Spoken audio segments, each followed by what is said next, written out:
Good morning. I am Lisa Rabot. I am the Managing Director of the University of Michigan Exercise and Sport Science Initiative, or as we call it, ESSI. Today we'll have a wonderful discussion co-sponsored by the Michigan Center for Human Athletic Medicine and Performance, also known as MCHAMP, about the implications of COVID-19 for the care of our athletes. For the last 10 minutes or so of our discussion today, we will open it up to audience questions. If you have a question, please use the Q&A function located at the bottom of your Zoom screen. The chat has been disabled. We'll try to get through as many audience questions as we can at the end of our panel. I now want to introduce you to our speakers. Our moderator today is Dr. Ashish Bedi. He is a professor of orthopedic surgery, the chief of sports medicine and shoulder surgery, the director of MCHAMP, and the head orthopedic team physician for the University of Michigan. For our panelists, we have Dr. Eugene Chung. Dr. Chung is a clinical associate professor of internal medicine, the director of the West Michigan Cardiac Electrophysiology Program, and the director of the Sports Cardiology Clinic and team cardiologist at the University of Michigan. He is also the chair of the American College of Cardiology Sports and Exercise Cardiology Leadership Council. He is currently a Master of Public Health student in Population Health Sciences at the University of Michigan. We have Dr. Richard Dopp, who's a clinical associate professor of psychiatry at the University of Michigan, Dr. Bruce Miller, who's a professor of orthopedic surgery, the medical director of MedSport, the head of orthopedic team physician for the University of Michigan football team, the team physician for US ski and snowboard teams, as well as the USA rugby team. We also have Kelsey Pennebaker, the athletic trainer for U of M athletics and volleyball and dance. Without further ado, I will hand off the discussion to Ashish. Lisa, thanks so much for that introduction. And I just want to echo thank yous as well. As I listen to those faculty credentials, it's always kind of a humbling reminder of how special it is to be at Michigan, to bring together ESSI and MCHAMP and all of the faculty and the talents. It really offers a unique opportunity to discuss something that unfortunately for all of us is as challenging as COVID-19 and what implications that it will have for athletes and return to play and getting back to life. And I think all of us would have hoped that in the end of April, we were kind of in a different place in 2021, but I think as we see the pandemic, at least in the state of Michigan, still very much an issue. These are really, really pertinent questions as we get to the spring, summer, and fall sports.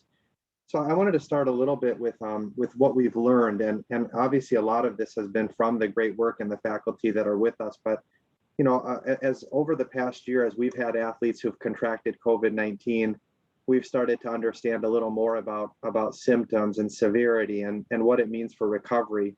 And fortunately, with some of the expertise, both from the orthopedic side, the cardiovascular side, and the psychological side, I guess maybe Bruce, I'll start with you. Can you share a little bit about your insights of what you've learned from seeing athletes have this and recover? Sure. Thanks, Ashish, and thanks everyone for joining. You know, as an orthopedic consultant, I'm not managing COVID and COVID-related issues primarily, but kind of as a keen observer of what's happened here over the last year. What struck me is the tremendous variability in the clinical presentation of COVID. Now we're pelted in the media with a lot of sickness and disease, but truly most of the athletes that I've seen that have tested positive were either asymptomatic, completely asymptomatic, and kind of a surprise test result, or minimally symptomatic, you know, almost consistent with a common cold or a mild flu. And very few of our athletes that I'm aware of got markedly sick. And so, that was an observation. One thing I did learn is that our student athletes are remarkably resilient. They've all spent years training significantly to get to this point in our academic lives, and there's a very tight cadence to their schedule in terms of training and performance, and that was turned upside down. And for many of them, that created tremendous hardships. And I was very impressed with the resilience. And I'm sure Dr. Dopp will comment on some of those implications. I've also was very impressed on how a very rigid organizational structure like the athletic department and the teams were able to accommodate all of these new protocols, testings, and housing and meals really quickly, and that was also most impressive to me. I think we'll talk about this a little bit later. What were the actual implications for in terms of musculoskeletal medicine? Many of our normal training regimens or game prep timings were kind of turned upside down, and I was concerned that we'd see a very large spike in injuries, and we didn't necessarily see that. And we can talk about that a bit later, but those were just my observations, and I'd like to pass it on to our next expert.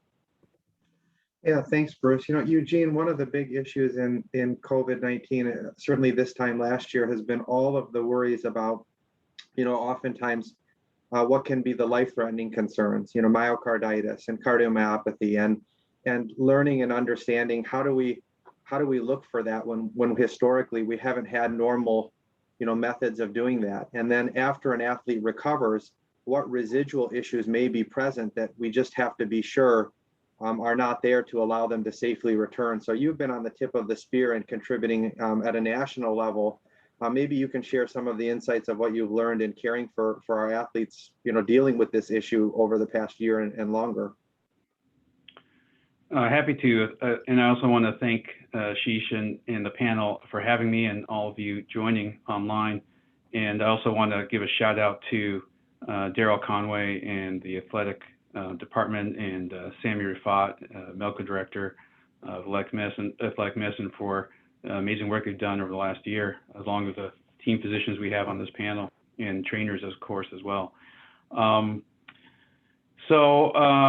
To backtrack, the concern about the involvement in the heart, especially in athletes, started with the early data in the inpatients and the sickest patients, especially coming out of the data coming out of China and Italy.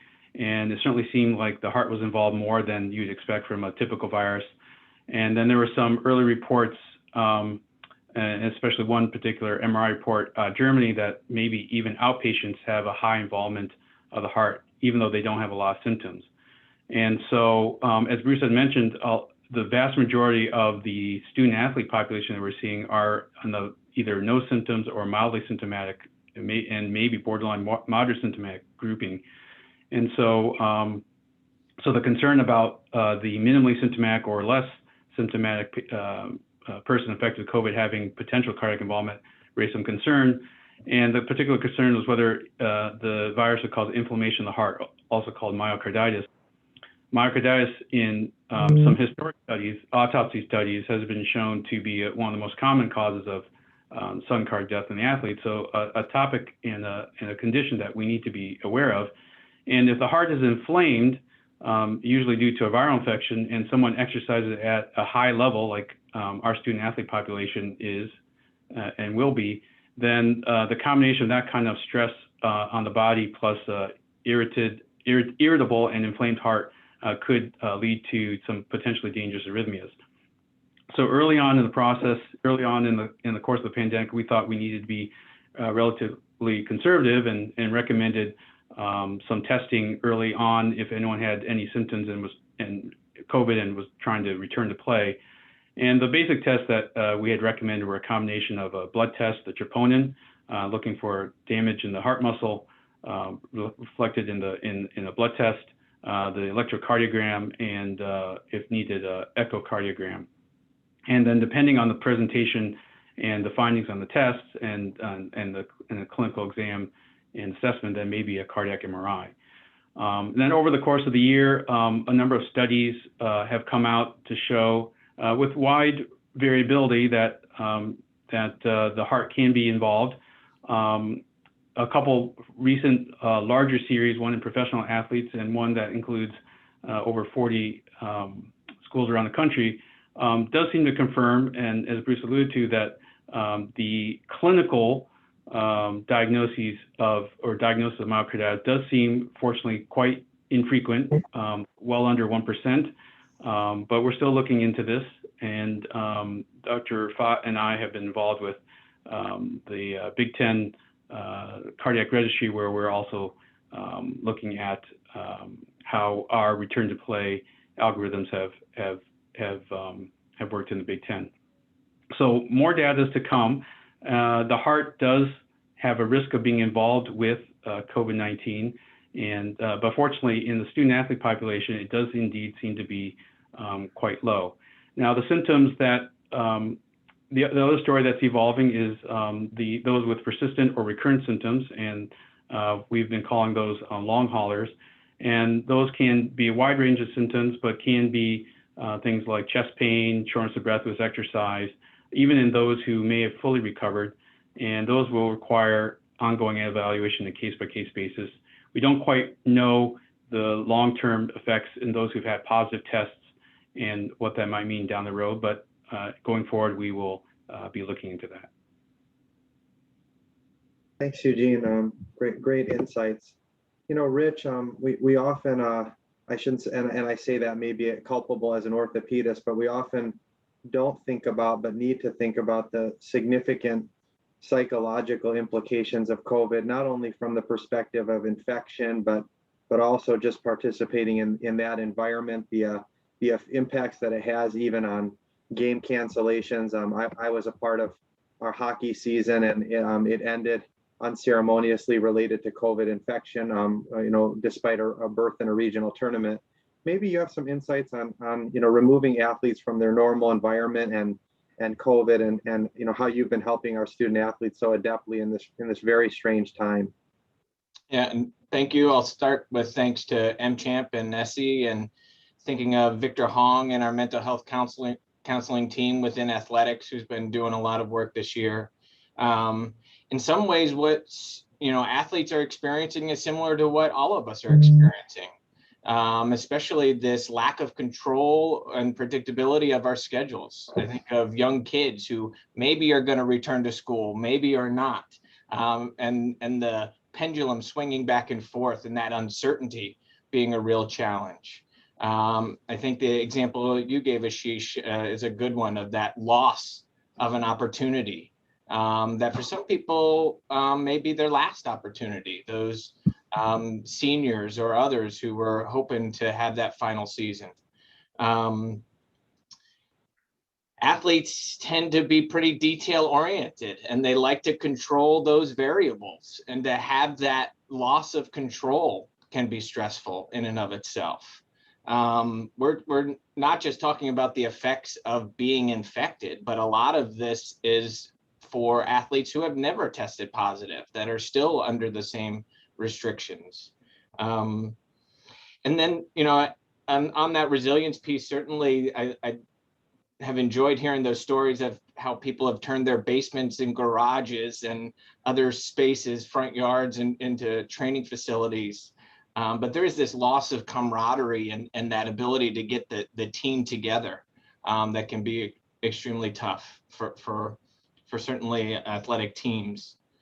And then I think another thing that I've heard is this difficulty in connecting even with our own family, which I think is probably true for us panelists and for those in our audience, but also those athletes who haven't been able to see family. And we certainly, in the midst of championship seasons, heard about some teams that were on the road for months at a time. And who knows, I'm glad that we're also trying to think of what benefits and resilience factors we can learn from this process too. But for some time, I think we've collaborated and talked about the challenges and risks of depression with loss of opportunities from orthopedic injury or other types of injury. And some of those same factors are true during COVID. Those are really great points, Rich. You know, Kelsey, I wanted to get your insights.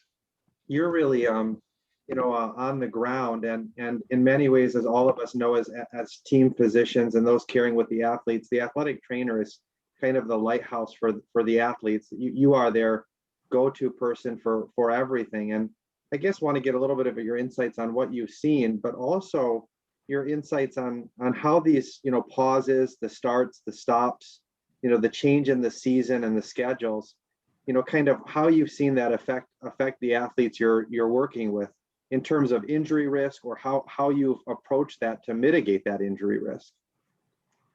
Thank you again for the opportunity to speak today. I'm very grateful for this, so thank you. I would say that for the initial reports, when I had a student athlete contract COVID, initial reports were feelings of isolation, loss of connection with their community, and general disruption of their sense of self, kind of like what Dr. Dopp was speaking about. Their main thing was just not being able to participate in activities or have kind of like that large part of their daily lives taken away from them. That was a huge loss for them. In some cases, that was a huge part of our student athletes' identity. So just working through kind of like that loss that can really throw our athletes for a loop. But we in student athlete health and welfare have made a considerable effort to approach these concerns in a holistic fashion. So if we have a student athlete that was diagnosed with COVID or has to go through the isolation process, we try to make sure to conduct the daily check-ins via text messages, phone calls, symptom reporting. We include our athletic counseling team immediately, so they have that avenue as well. And we have open lines of communication with our physicians just to make sure that we are being as supportive and thorough as possible in the whole process. Non-COVID athletes, as you said, were affected by this as well due to interrupted training, periodization, and competition schedules. So with that, I just try to make as much of an effort to try to shine light on the positives of the opportunities. I mean, there's not much that you can really say to an athlete that can't participate, but what is something else that they can focus on during the shutdown time or during their isolation to try to better improve their experience when they come back. So if it's a student athlete that was non-COVID positive that is able to maybe work on a skill in the gym with a coach or really focus on something in the weight room to try to maintain their fitness level. For something along those lines, really trying to stress the positive so that the athlete isn't constantly focusing on the negative aspect of the shutdown. Mike Faber, our strength and conditioning coach, and I have been especially attentive in individualizing and bridging gaps for the athletes who have lost time in training and try to offset that training anxiety. So really trying to do individualized programs and try to do mini periodization schedules to try to keep athletes as involved and in shape as possible. And with regards to on-court training, the athletes who were unfortunately in isolation and were not able to be part of practices, we try to keep them as involved as possible through video conferencing, et cetera, so that their teams could be their teammates could be a part of their lives and they could see their team on a daily basis and try to maintain that sense of community as much as possible. But the overall goal was to try to make the athletes know that yes, there was a process and everything, but everything is individually catered to them and where they are in the process. So we would utilize heart rate monitors so that we could individualize each return to play activity to them. And that really helped offset that training anxiety as well. But then also helped with working with the coaching staffs in letting them see almost objectively like where a student athlete was, whether COVID positive in their return or non-COVID positive. So that really helped kind of bring the team together in such a tumultuous time. Because yes, there were a lot of start stops and we weren't able to do a true periodization from preseason to postseason activity. But as much as we could when we did have everybody together, just trying to keep everybody on the same page in as much of a individualized fashion as possible, if that makes any sense. That's makes a lot of sense, Kelsey, and all challenges that we've had to navigate through, and thanks to trainers like you that have helped us to function as a team to learn through this and work through it together. I guess shifting gears a little bit, in terms of what we've learned, but now as we're hopefully, I guess, light at the end of the tunnel, hoping that there's a post-COVID-19 era, right? And that we're not seeing more waves of this, and thinking about return to play, we need to think about what that could look like. And maybe Bruce, I'll start with you. What factors do you think we need to consider, beyond obviously a negative COVID test? When we're thinking about an athlete who's getting back to play, when you think about the football players or the teams you're helping to care for, are there things you're going to think about this coming fall season, that are maybe new approaches to make sure that we're paying attention to the last season and how it affects the subsequent one? Thanks, Chief. That's an excellent question. I'll probably build a little bit on what Kelsey just said. So the one thing that all of these athletes had in common is that they were forced into a kind of pre-prescribed period of isolation or quarantine. And that's about all they had in common, because they all entered with very different athletic needs, physiologic needs, training needs. They all entered with very different symptomatology, some mild, some severe. So when they come out on the other end, they remain with very different needs. And I just want to congratulate our athletic training staff and our strength and conditioning staff across the board for being very nimble in addressing this challenge of individualization. Because again, no two of these situations are the same. And I think that's probably the take-home message. Do we have parameters? We need to. And moving forward, what can we do? As you probably know, with hopefully the generous support of MCHAMP, we're going to be studying this objectively before the next football season. As you know, we have a project with Dr. Chung, Dr. Rafat, and Phil Johnson, head ATC for Michigan football, where we're actually going to do a controlled study using wearable technology and looking at a lot of physiologic variables. Now, we all talk about wellness, and I'm not sure exactly what that means in this setting, but we're going to look at factors of physiologic wellness: sleep, heart rate variability, things that we can measure in an objective way. And we're going to compare a cohort of our athletes who were COVID naive, who never had COVID, with a kind of position match group of post-COVID athletes. And we're going to compare them as they go through their summer conditioning program and hopefully football training camp, and get some really real objective data on how these two populations look. Because I think at this point, I personally don't have a great idea what we'll see. Other than that, I've been very impressed with our ability to individualize care. Ours meaning strength conditioning, athletic training, as we return them to sports safely. And those are my comments. I hope they're helpful, but more to come, because we should have data in the fall looking at a true comparative data on these two populations.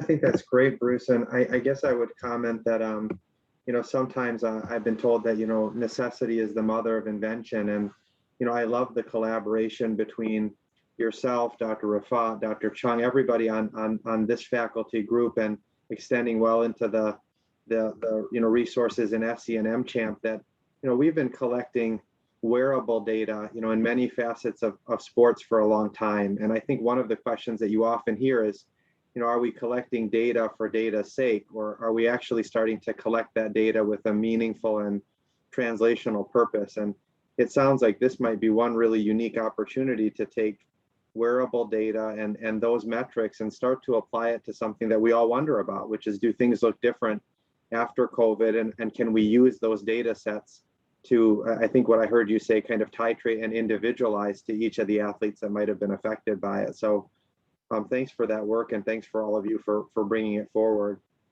Maybe Eugene and Rich, I'll bring you in a little bit. As you're thinking about the long-term COVID, and hopefully brighter days look into the fall, what things do we still have to keep a close watchful eye for? Maybe Eugene, start with you. We talked about this cardiomyopathy.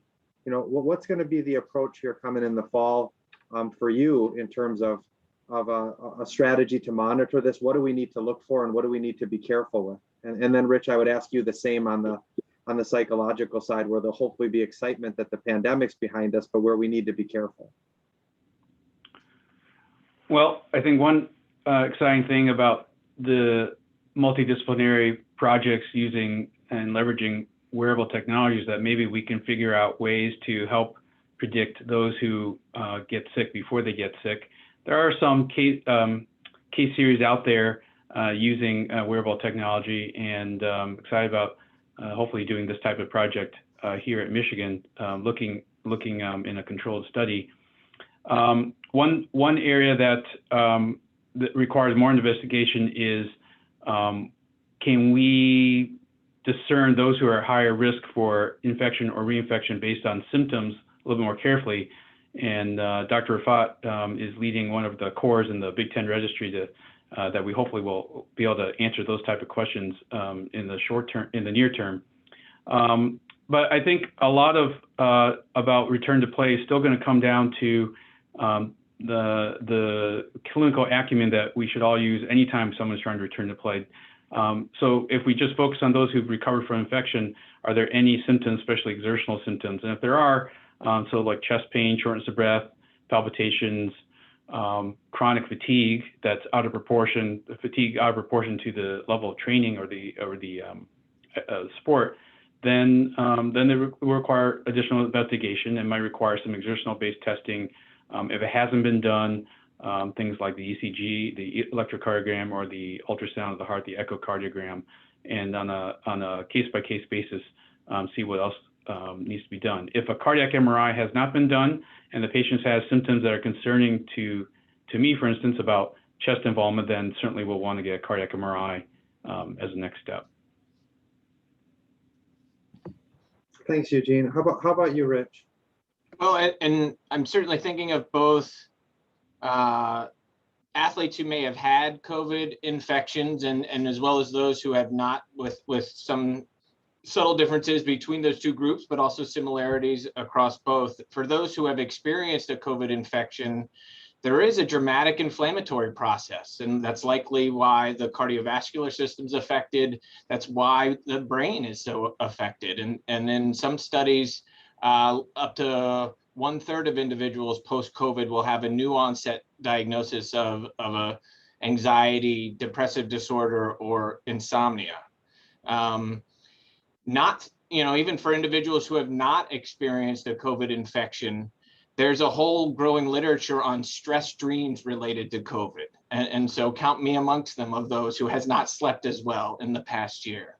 And I do think as we plan for future seasons, I know Michigan's been out in front of this topic of not just saying to a student athlete, you need to take time to rest and recover, but actually giving some guidance in that process, whether that's restorative yoga processes or other things that are now available.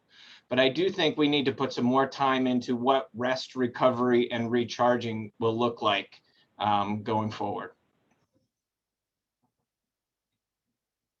I think you're absolutely right, Rich, and I think the implications are not just for the athletes that are specifically affected by the disease, but it's for the whole group.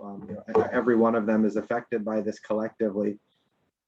Maybe thinking about some other facets of this, maybe for some take-home points for those who are attending the webinar. We can think of several stages of the COVID-19 pandemic that have led to significant chances and opportunities for us to learn about how it affects our athletes.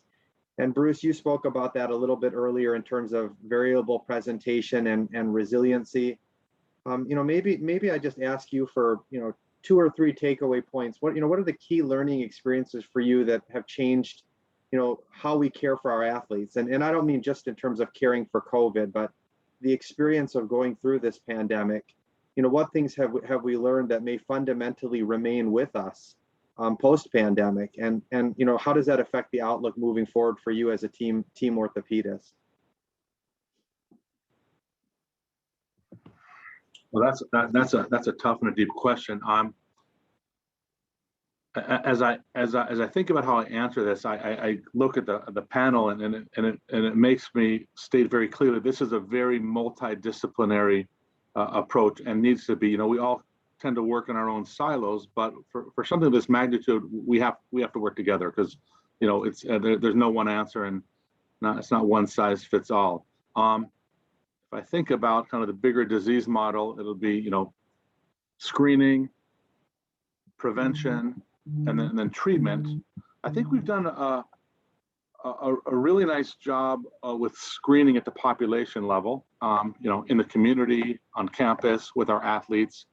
And now, unfortunately, I never would have believed this a year and a half ago, but now it's actually just kind of the culture, right? We wake up in the morning and we do our phone app, we check in and do our nose swabs. Like we're used to screening, and prevention now is a daily part of our lives. Hand washing, masks. So I think those are the two biggest components that have probably changed the course of the disease. Obviously vaccinations as well, but it's now so ingrained in us, it's going to be a part of our culture.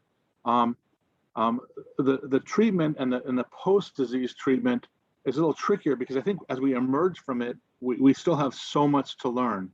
And I don't have the answers yet, but I do think it just begs for the need for us to work together as specialists. But really, we're talking about a unique physiology that we have to be able to measure parameters and define safe criteria. And I just don't think we're there yet, but we just have to be very open to, discourse and conversation amongst us, and create vehicles to do that. Because right now I have as many questions as answers about how we're going to move forward treatment, but I'm really pleased how far we've come in terms of prevention, screening, and adopting changes to our culture. Those are great points, Bruce. And I'll maybe take the liberty a little bit as a co-orthopedic physician with you. One thing that was impactful for me as a learning lesson has been, really the ability for telehealth and the video platform to even have a role in orthopedic care.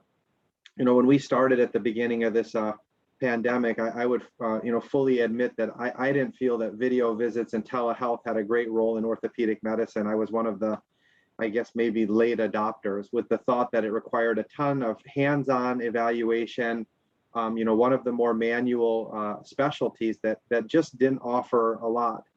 And I think the pandemic proved to me, off-season workouts where the athletes weren't on site, or they were at home and rehabbing or recovering from a surgical injury.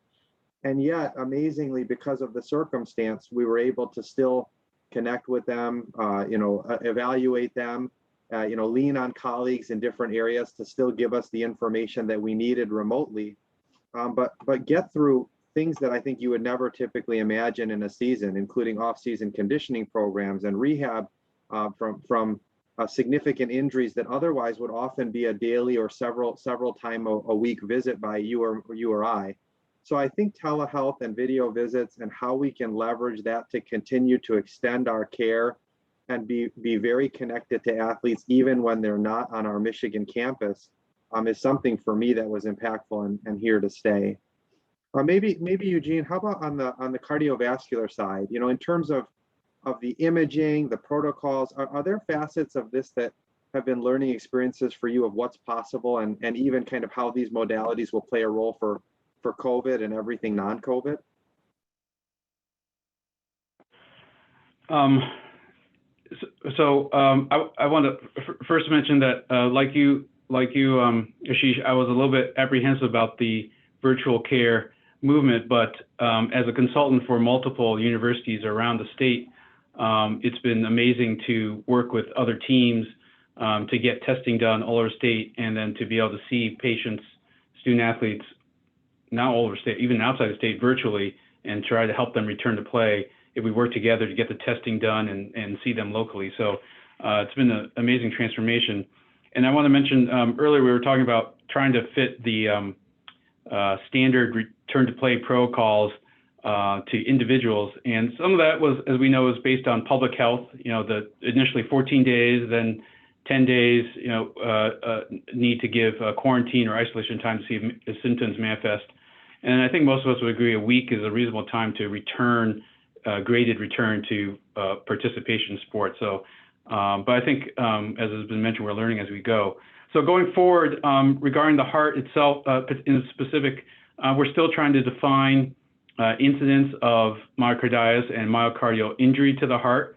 And related to that, we need to fine tune what we mean by inflammation and injury. The gold standard test for myocarditis is a biopsy, which is not practical, and we're not going to be doing that. But unless it's really, except for severe cases who are, maybe who are hospitalized. But even so, the MRI has moved to being a standard test that we expect to help us delineate whether there is injury to the heart, and its role is still being worked out. It's a very nuanced test, and hopefully work from the Big Ten will help contribute to that. As I mentioned before, we need to continue to fine-tune symptoms. I think we can all generally agree what seems mild, what seems moderate, and what is severe, but there may be some nuances in terms of duration of fever and maybe a combination of symptoms that might portend different risk. And I think a big area of investigation is going to be the long haulers. Is there a what does it mean in terms of certain symptoms if they return after a certain time? Again, are there certain combination of symptoms that are worse than others? If one has minimal symptoms or no symptoms but has injury on the cardiac MRI, what does that mean long term? We think that those are probably low risk, especially if a follow-up MRI shows that those signs of inflammation have resolved.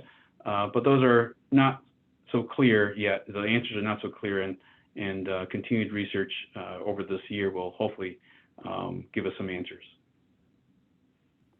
All great points, Eugene.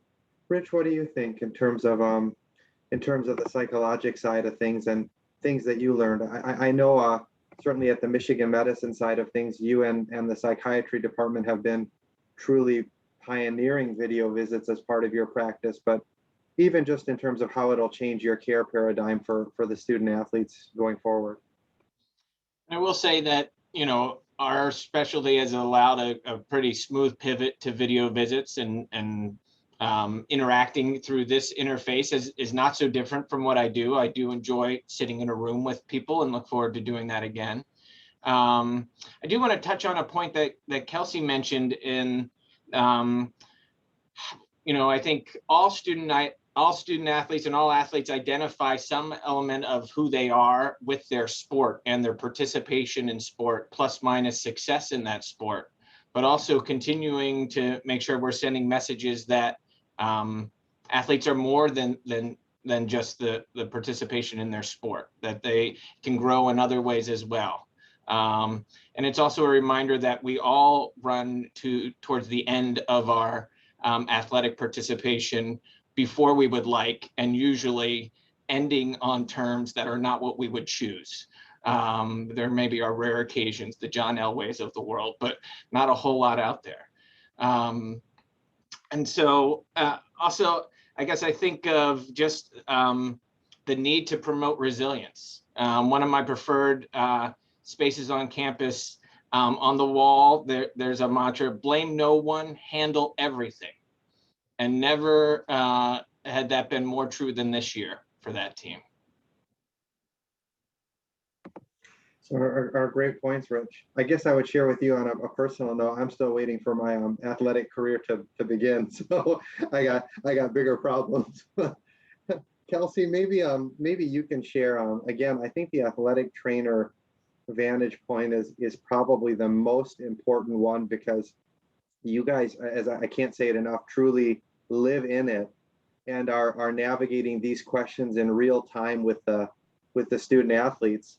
While we know a whole lot more about COVID, and it's taught a lot about what's possible in terms of still working through an athletic season because of your guys' heroic effort.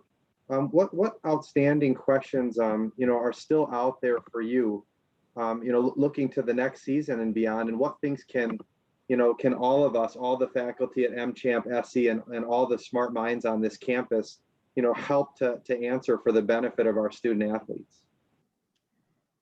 I think a residual question that a lot of the student athletes have is just, since we don't exactly know how far out any sort of these long hauling implications may be, or what any sort of repercussions of having had COVID, whether symptomatic or not, a lot of our student athletes are kind of just wondering what are the possible risks in the future with participation, even after their participation is over.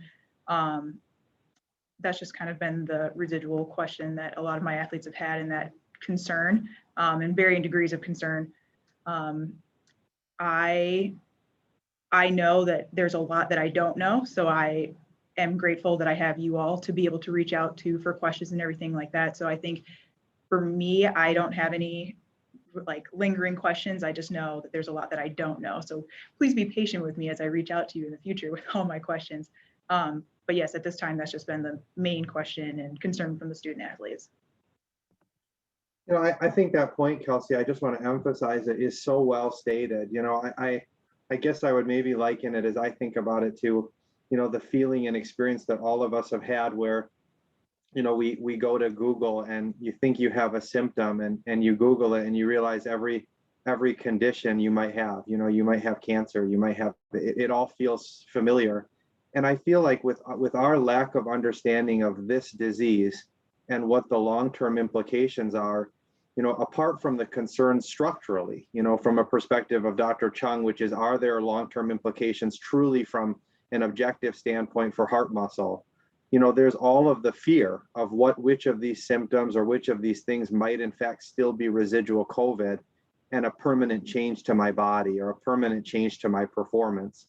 And I think that's a really big part of this. You know, I do think that even though people may feel objectively well, there is a concern about, you know, if the future headaches or the future inability to focus or some of the challenges that we feel reflect some changes that we don't know about and are learning about through the process. I think that's going to be a journey for all of us to navigate together, which is very different than a lot of the other diseases that we typically treat, certainly in the orthopedic side, where, you know, a broken bone or a broken tendon or a torn ligament or tendon is surgically treated, and once it's recovered, we sort of think about it as something we've moved past. So thanks for that insight, because I think that's going to be really important for the student athletes.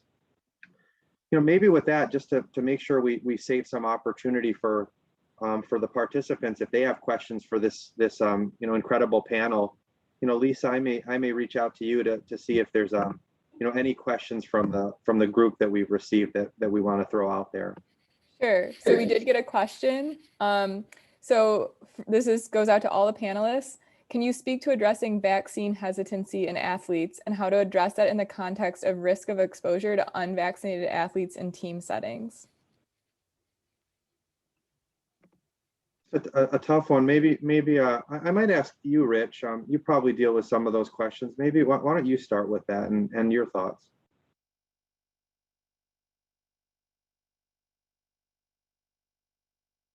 I think you're still muted, Rich. This does pick up on a theme that you were talking about a moment ago, Ashish, about some of the fears of the unknown.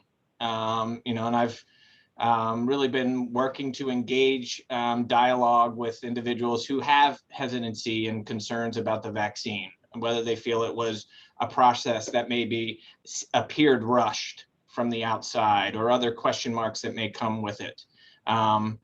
And in our work, we are often using this phrase, motivational interviewing, trying to help someone consider doing something that they're not sure they want to do. And unfortunately, I think that a lot of people might respond to vaccine hesitancy with, assuming someone is not informed or, you know, out of the loop, that they're an outlier in some ways. But I think there's probably more people sharing that concern than we're aware of. And part of the process is rolling with that resistance, not kind of combating it head on, but acknowledging you're right. There are some unknowns out there. The J&J vaccine, for an example, as you know, that was a side effect of blood clots in a very small percentage of people, but you know, that was one that people did not see coming. I have tried to use that to convince people that now's the time to go forward with Pfizer, that, hey, you did a nice job. You put yourself on pause and you didn't jump in. And now we've discovered this. So maybe Pfizer's starting to look more attractive to that person than it did a couple months ago. But really kind of respecting some of those concerns, because a lot of that can come from personal, family, or cultural fears that are really worth acknowledging. I think that's a really, really good point, Rich, and one that admittedly, you know, full disclosure, I was relatively ignorant to, and probably in many ways educated to through my team physician role. You know, when sometimes the vaccine opportunity rolls out to that population, you forget the fact that as Bruce mentioned, it is an incredibly healthy, high-performing, resilient group. You know, many of them know colleagues or friends who have had the infection and it's asymptomatic, and they say, boy, you know, having that occur naturally, you know, maybe in some ways no greater risk to me than having the vaccine. And then being able to discuss with them why there may be implications to vaccination that are more than just about their health, but the health of their family members and friends who may not be so similarly physically gifted or privileged. And then, as you said, you know, the cultural and personal aspects of this, where it's not just about vaccination to COVID, it's about the sort of culture that may exist with vaccination in general. And I think that for me has been eye-opening. It's sometimes we don't think about it with the routine, you know, flu shot and other things that tend to be optional. But in a pandemic like this, it was definitely enlightening to me to recognize those factors that maybe sometimes as healthcare workers you don't think about. You show up and you get it because it's part of the occupational responsibility.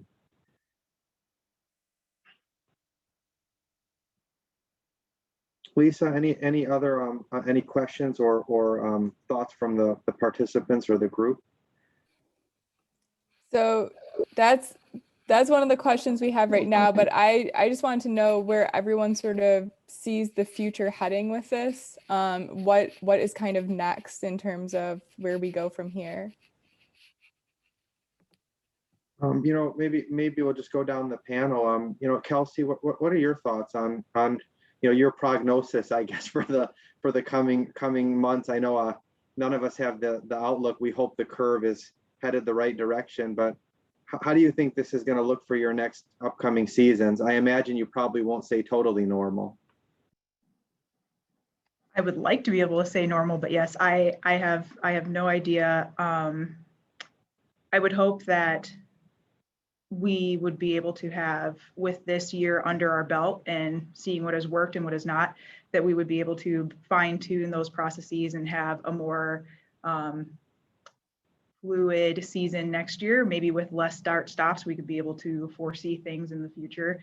And then for clinical aspects, for things that we were talking about that we were hoping to keep, maybe things that we could stop, we were really able to utilize more at-home programs or specialty things for the student athletes to have them really take the downtime that they had to really work on fine-tuning some deficits or skills or things that we really wanted to work on when you don't usually have the time during the season. So those are things that we're really hoping that we can continue on into the future to maybe mitigate any sort of time loss or training deficits in the future. Yeah, all great, really great points, Kelsey. You know, one thing I wondered about, and I truly say wonder because it's not my area of expertise, and I wouldn't want to get, you know, out over my skis, but I do wonder, like, even knowing kind of immunity status, right? This is sort of a totally you know, novel area for us, you know, either for those who've had infection or for those who've been vaccinated. You know, is antibody status going to be a part of our equation for participation, and how long is that sustained? And there's even now discussion a bit about booster vaccinations that may need to be out there for variants. So I do think all of that is another area, Lisa, to that question that we don't quite know yet, you know, which is how important are those, you know, kind of check boxes or statuses for us to feel like that's a criteria to safely participate in group sport. You know, those are some of the questions I would have. Yeah, a follow-up to Kelsey, someone asked, they really like Kelsey's take on staying in contact with those in isolation. How do we make that suggestion to the greater population, not just for athletes?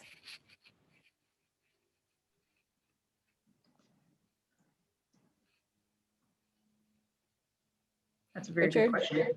No, I think it's something that we're all trying to do. I credit my parents and my in-laws who have become Zoom savvy and participate in a way, and we really get to see them, not just in person, but really trying to be creative and put groups together. There are certainly, I perhaps maybe have had more contact with my high school friends in the last year because we are looking to support each other and figuring out what that virtual community might look like but also hopefully finding time to be in each other's spaces as well.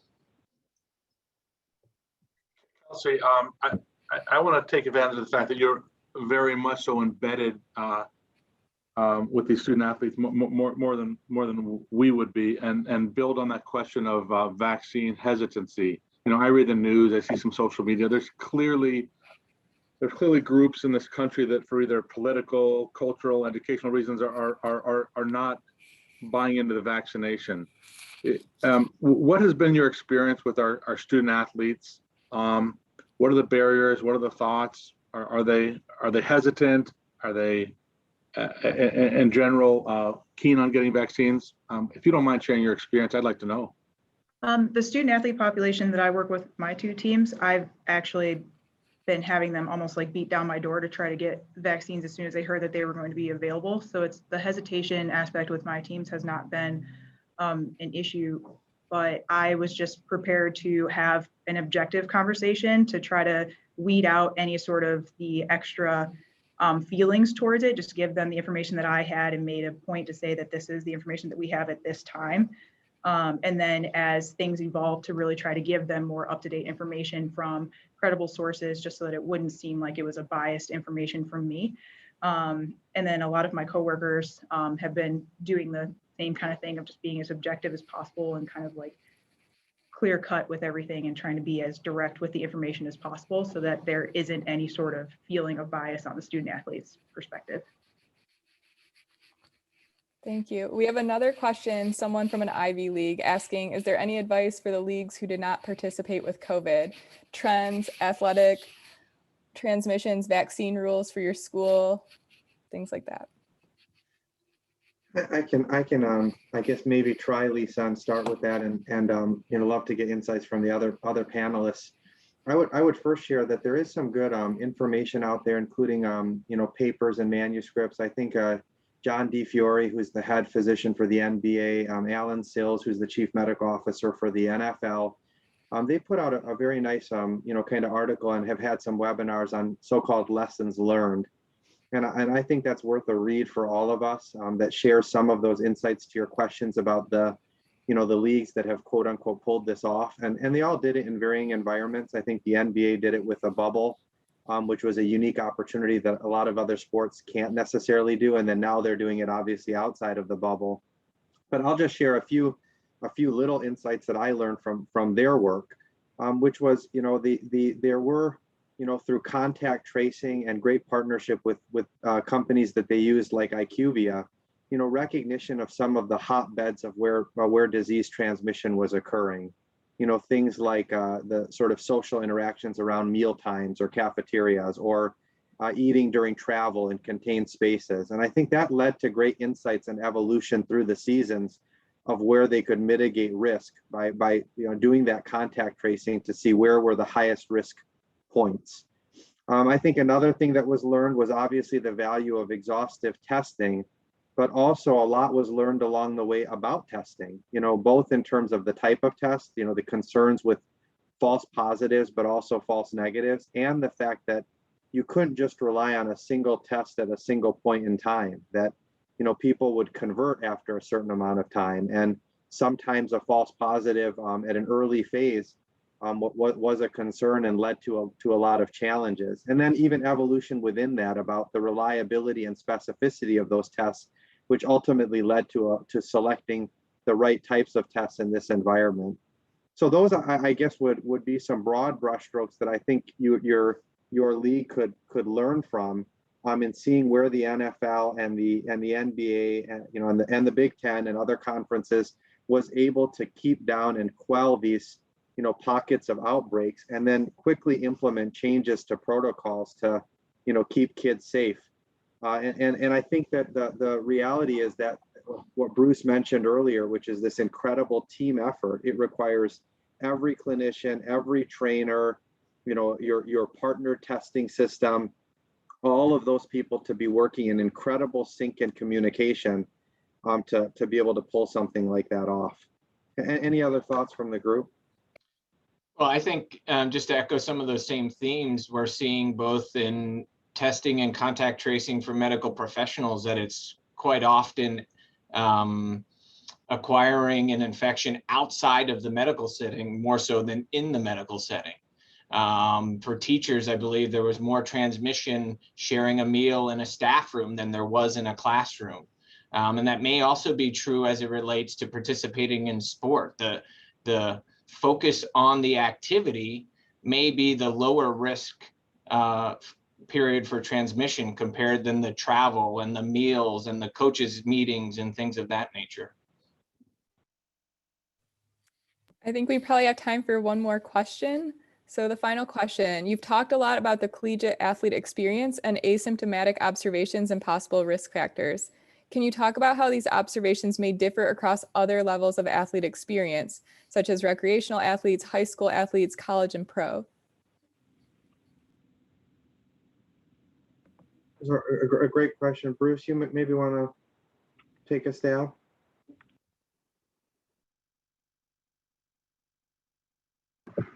You know, Ashish, I apologize. I don't have the experience with those other populations to comment. Maybe, you know, someone else in the group would, or you with your professional experience in the league would probably address it better than I could. I find myself, I'm a child and adolescent psychiatrist, so I'm worried about middle school athletes, high school athletes, and participation in school sports as with associations with lower rates of depression and lower presence of suicidal ideation. And with the rise in depression that was already taking place over the course of the last decade, that has taken another upward swing in the last year, I think there is particular importance to participation in high school sports and recreational opportunities, whether that is the camaraderie, the physical activity, the getting out of the house and getting some vitamin D through the sun on our skin, all of those things adding up to really allowing for more and more mental health difficulties. As a quick follow-up, someone said there are many schools that don't have the level of resources that the Big Ten has. What resources or priorities would you recommend to those schools? Is there any chance of creating a toolkit? Lisa, that's a really good question, and I guess really links to the last question.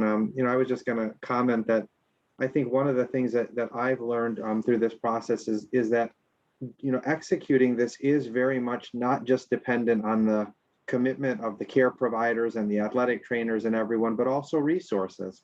You know, the ability to exhaustively test daily, or the ability to contact trace, and those things are probably more viable options at the professional level and or at the Division I collegiate level than they are at the high school or middle school level. And so, you know, I think that probably looking at the resources that you have and balancing that with the ability to safely proceed with a season is an individual task, you know, for every team and you know, every league. And I think that that's probably a key takeaway point for me, is that you can't just broadly apply those rules to each environment. I do think there's sort of for toolkits, if you will, probably some individual ways of doing that we can learn from each of those groups that successfully pulled that off. I know there's plenty of high schools that were able to execute a really largely safe season, including high school football, and they certainly didn't have the resources of the NFL. So you know, leaning on those athletic trainers and those coaches and those physicians that helped can probably outline those things. And I don't have all the answers, but I know we certainly have some experience from the environments in which we all did it. If I could add, the telemedicine movement has really helped with this a lot. I do help a number of schools who don't have a sports cardiologist nearby, but we're able to get some local testing, and then I'm able to do a clinic visit virtually and see what's next. And so I think there are ways to assemble a team. Sometimes it has to be virtual, where we can bring resources to schools and areas that don't necessarily have them. It will take a multidisciplinary approach, but I think there are ways that we can move forward to help everyone. Thanks, everyone. I think we're just about at time. Ashish, you want to wrap it up? No, I appreciate that, Lisa. Thank you, everyone, so much for their time. It went quickly, but hopefully everyone enjoyed this discussion. and lots to learn. And hopefully with the incredible insights and talented faculty of ESSI and MCHAMP and everyone at Michigan, we'll have more answers and more insights to share in future webinars. So thank you.